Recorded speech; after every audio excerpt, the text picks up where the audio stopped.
Hello, hello, hello, and welcome back.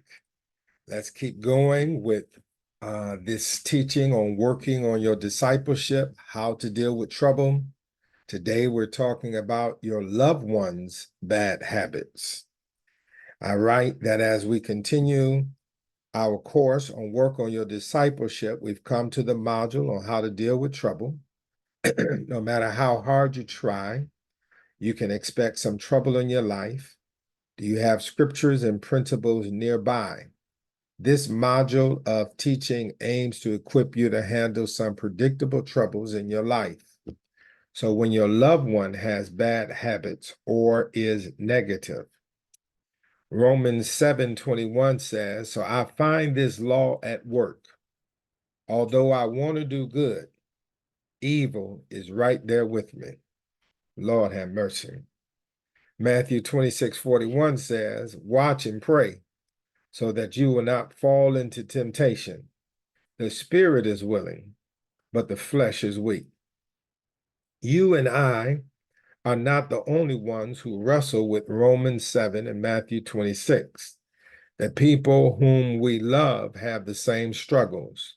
We all have a war going on between what we should do and what we are tempted to do. And sometimes we do not do what we should not. And sometimes we do what we should not. So sometimes we do wrong and sometimes we fail to do right.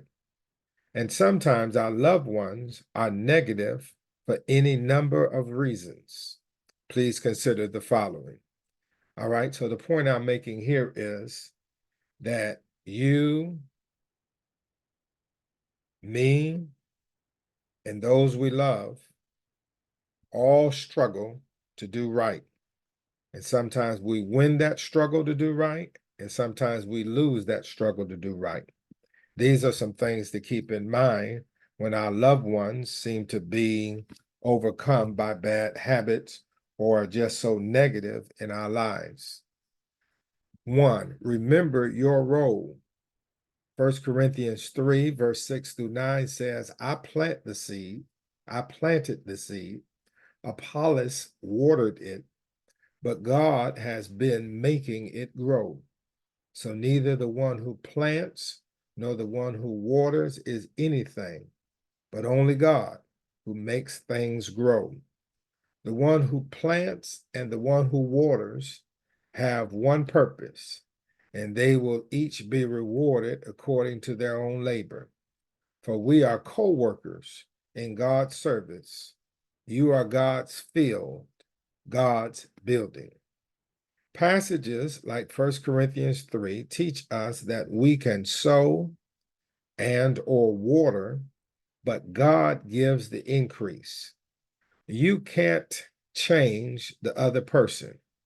You can sow a seed and or water, but their choices and actions are between them and God.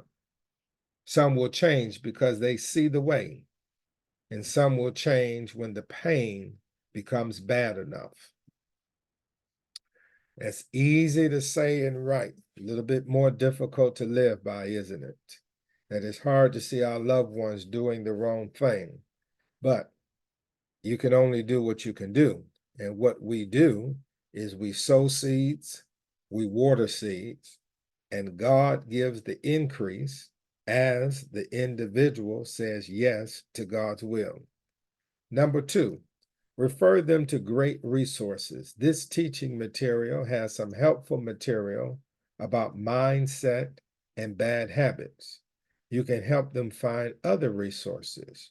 Your being a great listener can be a great resource. All right. What else can I do besides remembering my role? I can refer them to great resources like this teaching material, other books, articles, and I can be a great listener. Number three, set a great example. The sermon we live is often more impactful than the one we speak. Aim to be a practical example of someone who fights off bad habits with a positive mindset.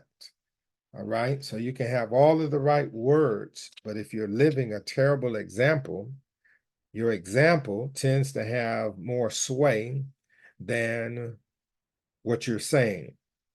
So the review questions asks, what is the aim of this how to deal with trouble module? How many points are listed above?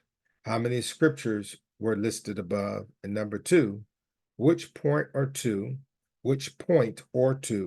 do you find most helpful as you work on your discipleship? Explain.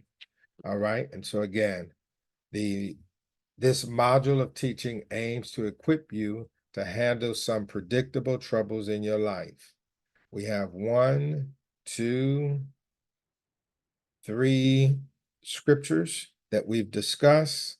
We got 3 practical points that we've talked about.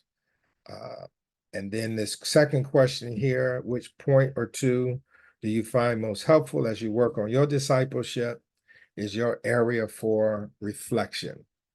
All right, I pray that this material is blessing you. I look forward to sharing with you in the next portion.